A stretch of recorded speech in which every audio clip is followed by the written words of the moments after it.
So not that long ago, I made a video saying why I disliked the Super 73. As a matter of fact, I said it sucked. The reason for that is because it can't go up a hill. It has no torque. It's got no power. My Grizzly stock on flat ground does 36 miles an hour.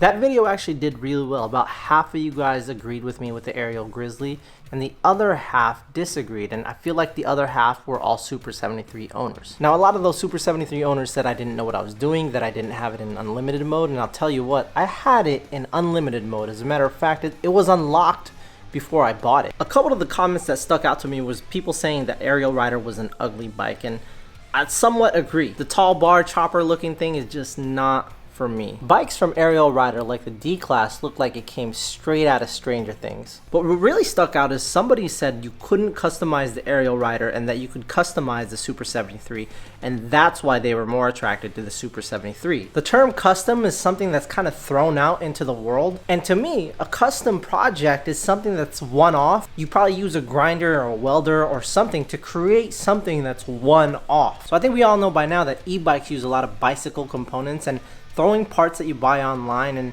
calling it custom, to me that's not really custom. But for the sake of this video, let's go ahead and customize our Grizzly with a couple parts that I bought online.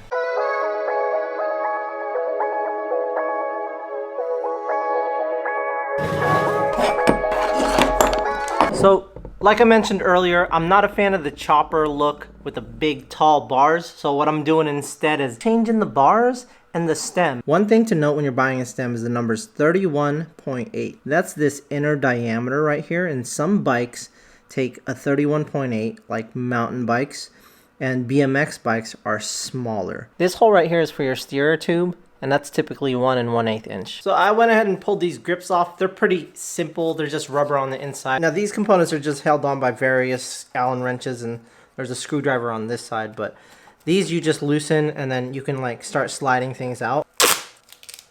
You could mark them if you like this one would be like a T for the throttle.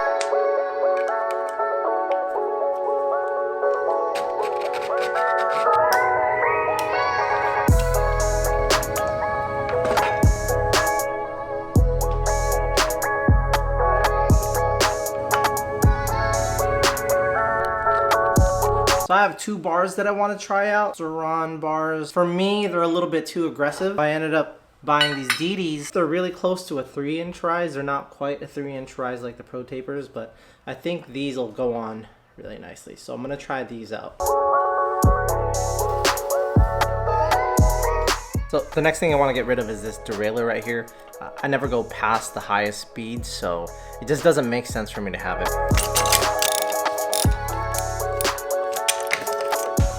Got it. Okay, so now it's officially a single speed, and we're gonna take off the headlight next. This right here, they line up with the headlight. What I didn't like about the headlight was it was so low, but what I can do now is just mount it upside down just like that.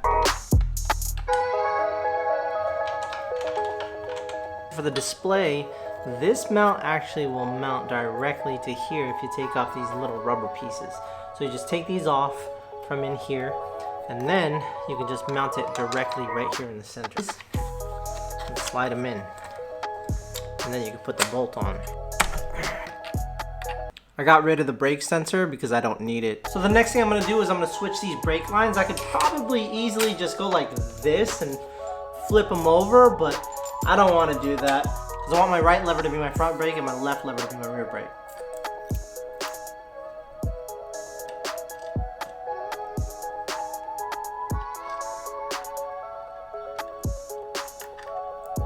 I got red grips. They're gonna be sick. Yay!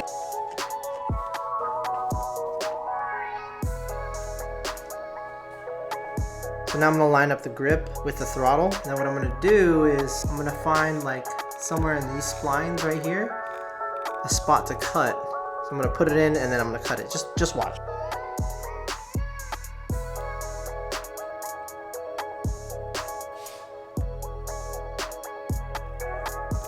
Now I'm left with this, and I can put it in now.